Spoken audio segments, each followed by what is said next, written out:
నమస్తే, welcome to hit TV. నేను నరేష్. విజయ్ దేవరకొండ మొన్న ఒక ఆడియో ప్రీ రిలీజ్ ఈవెంట్ అనుకుంటా, ఆయన మాట్లాడు పాకిస్తాన్లో తినడానికి తిండి లేదు, తానికి వాటర్ లేవు, వాళ్ళ దగ్గర పైసలే లేవు, వాళ్ళు ఊకే గొడవ పడుతున్నారు, మన వాళ్ళని చంపుతున్నారు, యుద్ధం చేస్తున్నారు, వాళ్ళ లొల్లి చూస్తుంటే 500 ఏళ్ళ కింద ఎస్టీలు అడవుల్లో గొడవ చేసినట్టు లొల్లి చేసినారు అని ఈ విధంగా మాట్లాడినాడు. అసలు ఈ ఒక జాతిని, ఒక కులాన్ని తిట్టడం వల్ల అప్పటికే చాలామంది మాట్లాడినారు. చాలామంది విజయ్ దేవరకొండ ఓవర్ యాక్షన్ చేస్తుండు, చాలా మాట్లాడుతుండు. అంటే ఎస్టీలు అంటే చిన్న చూప అనే విధంగా మాట్లాడినారు. రకరకాల వాళ్ళకు రకరకాల మాటలు మాట్లాడుతుంటారు. అసలు ఈ కులాలు ఎడికించి వచ్చినాయి? అసలు ఇవన్నీ కూడా గతంలో మానవ జన్మ స్టార్ట్ అయినప్పుడు అందరు అడవిలో ఉన్నారు కదా, అడవిల్లో కోయవాళ్ళలాగా అడవి మనుషుల్లాగానే అందరు ఉన్నారు. ఆ తర్వాత మనుషులు అభివృద్ధి చెంది ఆ తర్వాత కులాల పరంగా వర్గాలు వర్ణాలు అన్నీ కూడా డివైడ్ అయినాయి. అప్పుడు కులాలు వచ్చినాయి, మనుషులే కులాలని సృష్టించుకున్నారు అనే విధంగా కూడా కొంతమంది మాట్లాడినారు. అయితే గతంలో విజయ్ దేవరకొండ ఎస్టీలు అనకుండా వేరే విధంగా మాట్లాడితే బాగుండేదని ఇంకొంతమంది అభిప్రాయపడ్డారు. మొత్తానికైతే ఎస్టీ కమిషన్ చాలా సీరియస్గా ఉంది. ఆ వార్త చూద్దాం. విజయ్ దేవరకొండపై జాతీయ ఎస్టీ కమిషన్ ఆగ్రహం, ట్రైబల్ కమ్యూనిటీని పాక్ ఉగ్రవాదులతో పోల్చిన ఘటనపై. నిజంగా అసలు ఆయన ఎగ్జాంపుల్ తీసుకున్నది లేకుండే. ఆ మధ్యలో ఇప్పుడు మల్లారెడ్డి రేవంత్ రెడ్డిని పట్టుకొని, అంటే బీఆర్ఎస్ అధికారులు ఉంది, పోరా పిచ్చకుంట్లోడా అన్నాడు. పిచ్చకుంట్ల అనేది కూడా ఒక కులం ఉంది. ఆ కులం వల్ల ఆగ్రహం వ్యక్తం చేస్తే మల్లారెడ్డి ఆయన వచ్చి సారీ చెప్పిండు అందరి ముందు. ఆ కులానికి సారీ చెప్పిండు. అంటే కులాలు అంటే మనుషులు మనం అనుకొని మన కులంలో పుట్టాం. సరే పెద్ద కులంలో అని అంటారు, పెద్ద చిన్న ఇల్లే కులాలన్నీ కూడా సమానమే. పెద్ద కులం అని లేదా మనుషులు అనడం, వాళ్ళని మేము పెద్ద కులం అని మాట్లాడుకొని, అంటే తక్కువ కులం అనే కులాన్ని కించపరిచి మాట్లాడడం, తిట్టడం, వాళ్ళని కోసిన రక్తం వస్తుంది, ఆయనను కోసిన రక్తం వస్తుంది. ఈ విధంగా మాట్లాడడము, ఎప్పుడో ఏదో ఒక కులాన్ని కామెంట్ చేయడము చాలా ఫ్యాషన్ అయిపోయింది. సో కులాల మధ్యలో ఇంకా ఉందా క్యాష్ ఫీలింగ్? అంటే ఖచ్చితంగా క్యాష్ ఫీలింగ్ ఉంది, కానీ దానివల్ల ఏం సాధించాం? నీకు బ్లడ్ అవసరం అయినప్పుడు, బ్లడ్ కావాలి, హాస్పిటల్లో కూడా వచ్చి బ్లడ్ ఇస్తాడు. ఆ బ్లడ్ ఇచ్చేటప్పుడు నువ్వు మా కులమేనా అని అడిగి తీసుకునే వాళ్ళు ఎంతమంది ఉన్నారు? అప్పుడు గుర్తురాదు ఆ కులం. ఇలా ఎగ్జాంపుల్స్ తీసుకోవాలంటే చాలా ఎగ్జాంపుల్స్ ఉన్నాయి, రకరకాల ఎగ్జాంపుల్స్ ఉన్నాయి, మళ్ళీ డైవర్ట్ అవుతుంది. కానీ ట్రైబల్ కమ్యూనిటీకి పాక్ ఉగ్రవాదులతో పోల్చిన ఘటనపై జాతీయ ఎస్టీ కమిషన్ సీరియస్, చర్యలు చేపట్టాలని గిరిజన సంఘాల నేతలు కూడా ఫిర్యాదు చేసినారు. వార్త చూద్దాం. విజయ్ దేవరకొండపై జాతీయ ఎస్టీ కమిషన్ సీరియస్, అరెస్ట్ చేయకపోవడంపై అసహనం.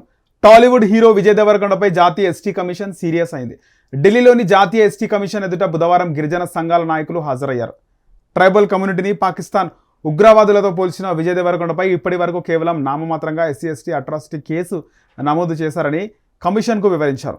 దీంతో అతడిని ఇప్పటికీ అరెస్ట్ చేయకపోవడంపై జాతీయ ఎస్టీ కమిషన్ సభ్యుడు హుసేన్ నాయక్ అసంతృప్తి వ్యక్తం చేశారు. సంబంధిత శాఖ ఎలా పనిచేస్తుందో అర్థం కావడం లేదన్నారు. తక్షణమే విజయ్ దేవరకొండను అరెస్ట్ చేయాలని పేర్కొన్నారు. నన్ను అడిగితే ఇప్పుడు ఆయన అరెస్ట్ చేయాలని కోరుకుంటారు, వాళ్ళ ఆగ్రహం వ్యక్తం చేస్తున్నారు ఎస్టీ కమిషన్ దగ్గర. ఆయన హుసేన్ నాయక్ ఆయన చాలా సీరియస్ అయినాడు. రైట్, ఓకే, ఖచ్చితంగా ఏ కులానన్నా కులం ఆత్మగౌరవం ఉంటుంది, ఖచ్చితంగా ఫీల్ అవుతారు. కొన్నిసార్లు దాడులు జరుగుతాయి. ఇక్కడ ఆయన పెద్ద హీరో, ఒక ఆయన పైన కేసు పెట్టి అరెస్ట్ చేయమన్నారు. ఇవన్నీ కూడా మాట్లాడుతున్నారు. నన్ను అడిగితే ఇక్కడ అరెస్ట్ చేయడం కంటే ఈ ఎస్సీ ఎస్టీ అట్రాసిటీ కేసు లాంటి కేసు పెట్టి అరెస్ట్ చేయడం కంటే ఆయనకు ఏదో కేసు పెట్టడమా, లేకపోతే ఆయన అరెస్ట్ చేస్తారా లేదా ఏదైనా శిక్ష విధిస్తారా అనేది కాకుండా ఒక అవగాహన, అరెస్ట్ కంటే అవగాహన ముఖ్యం. ఇప్పుడు అరెస్ట్ చేస్తే ఏమవుతుంది? ఎస్సీ ఎస్టీ అట్రాసిటీ కేసు ఇంకా కోపం పెరుగుతుంది. నేను ఏదొక మాట ఈ విధంగా అవగాహన లేకుండా, నాకు ఏం పూర్తిగా తెలియకుండా ఈ మాట మాట్లాడినా ఇంత అవుతుందా అనేది, ఏదైతే ఎస్సీ ఎస్టీ ఆ కేసు పైన, వాళ్ళపైన, కులం పైన ఇంకా కోపం పెరుగుతుంది ఎవరికైనా కూడా.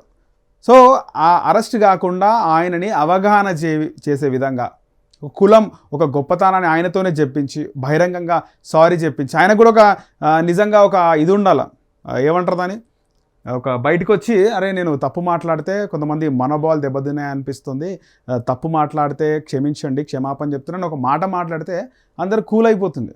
నేను తెలిసి తెలియక మాట్లాడినా, పెద్ద హీరోలే బయటకు వచ్చి మాట్లాడుతుంటే ఈ విజయ్ దేవరకొండకి ఎందుకు బయటకు వచ్చి నేను ఇట్లా నోరు జారినాను, నాకు తెలియకుండా మాట్లాడేసినాను, అవగాహన రహితమని మాట్లాడితే బాగుంటుంది. సో ఇన్ని రోజులు ఆయన సైలెంట్ ఉన్నందుకు ఇక్కడ ఎస్టీ నాయకులు వాళ్ళు ఊరుకోవట్లేదు. సో అరెస్ట్ కంటే కూడా అవగాహన ముఖ్యం, ప్రతి కులంలో ఒక గొప్పతనం ఉంటుంది, ప్రతి కులంలో ఒక గొప్పతనం ఉంటుంది. అది చిన్న కులము పెద్ద కులము, చిన్న పెద్ద అగ్రవర్ణాలు చిన్న కులాలు అంటారు కానీ అవన్నీ కరెక్ట్ కాదు. ప్రతి ఒక్క కులానికి ఒక గొప్పతనం ఉంటుంది. ఆ కులం గొప్పతనం వచ్చి ఈ విధంగా ఉంది. ఎంతోమంది ఉన్నారు కదా, ప్రతి కులంలో మహాత్ములు ఉన్నారు, మహనీయులు ఉన్నారు, జాతి కోసం పోరాడిన వాళ్ళు ఉన్నారు, చాలామందే ఉన్నారు.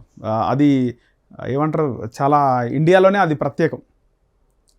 అంటే ఒక బాబాసాహెబ్ అంబేద్కర్ లాంటి వ్యక్తి అట్టడుగు వర్గాల నుంచి వచ్చినాడు, ఆయన రాజ్యాంగం రాసినాడు, ఆయన రాసినటువంటి రాజ్యాంగంలోనే మనమందరం కూడా బతుకుతున్నాము.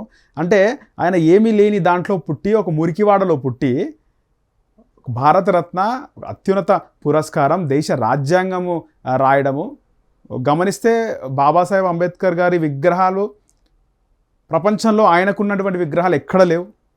బాబాసాహెబ్ అంబేద్కర్ ఆయన జయంతి వేడుకలు జరిగినట్టుగా గాంధీ జయంతి వేడుక కూడా జరగదు, October 2 గాంధీ జయంతి. కానీ అంబేద్కర్ జయంతిని చాలామంది సెలబ్రేట్ చేస్తారు. గాంధీకి, దేశానికి స్వాతంత్రం తెచ్చిన గాంధీ జయంతి కూడా ఆ విధంగా సెలబ్రేట్ చేయరు. జ్యోతిరావు పులే గారి జయంతి బాగా చేస్తారు. వీళ్ళందరూ మహనీయులు, ప్రతి కులంలో ఒక మహనీయుడు ఉన్నాడు. సో ఇక్కడ ఆయనకు ఈ కులాలకి సంబంధించిన మాటలు అసలు వీళ్ళు మాట్లాడదు. ఒకవేళ మాట్లాడినా బయటకు వచ్చి సారీ చెప్తే సరిపోతుంది. సో మనం ఎక్కడ పుట్టాం ఎట్లా పుట్టాం అన్నది కాదు, జీవితంలో పైకి వచ్చి చూపించుకుని చాలామంది ఎగ్జాంపుల్స్ ఉన్నారు. ప్రతి కులంలో కూడా ఉన్నారు. చాకల ఐలమ్మ ఉంది, కొమరం భీమ్ ఉన్నారు, చాలామంది ప్రతి కులంలో కూడా వాళ్ళు ఎక్కడో పుట్టి పెద్ద స్థాయికి వెళ్ళినారు. ఎప్పటికీ ఈ భూమి ఉన్నంత వరకు కూడా వాళ్ళని కీర్తిస్తూనే ఉంటారు. ప్రతి ఒక్కరు కీర్తించవలసిన అవసరం, కులాల గురించి మాట్లాడకుండా బాధ్యతాయుతంగా మాట్లాడే విధంగా ఒక అవగాహన లాంటిది ఎప్పటికప్పుడు ఏర్పాటు చేస్తే బాగుంటుందని చెప్పేసి నాదొక అభిప్రాయం. హిట్ టీవీ యాప్, ఇందులో short news, live news, entertainment shows, movies, digital magazines తో పాటు మీ జిల్లా వార్తలను కూడా ఫ్రీగా చూడొచ్చు. ఇంకెందుకు ఆలస్యం, వెంటనే హిట్ టీవీ యాప్ ని డౌన్లోడ్ చేసుకుని ఫ్రీగా ఎంటర్టైన్మెంట్ పొందండి. Hit TV app, hit TV app, please download hit TV app. Hit TV app ని ఫ్రీగా డౌన్లోడ్ చేసుకొని ఎంజాయ్ చేయండి. మీకు నచ్చిన ఎంటర్టైన్మెంట్ కోసం హిట్ టీవీ యాప్ ని ఫ్రీగా డౌన్లోడ్ చేసుకొని ఎంజాయ్ చేయండి. హిట్ టీవీ యాప్ ని డౌన్లోడ్ చేసుకుని ఆస్వాదించండి, ఆశీర్వదించండి. ఇంతమంది సెలబ్రిటీలు హిట్ టీవీ యాప్ ని డౌన్లోడ్ చేసుకోండి అని చెప్తున్నారంటే ఎంత మంచి యాప్ ఆలోచించండి. అమెరికాలో చదవాలనుకునే వాళ్ళకి విశ్వసనీయమైన పేరు మన శౌర్య కన్సల్టెన్సీ. UK లో 1 year masters, UK లో 1 year masters, 2 years work permit up to 5 years visa. Contact Saurya Consultancy. Contact 89851 89851.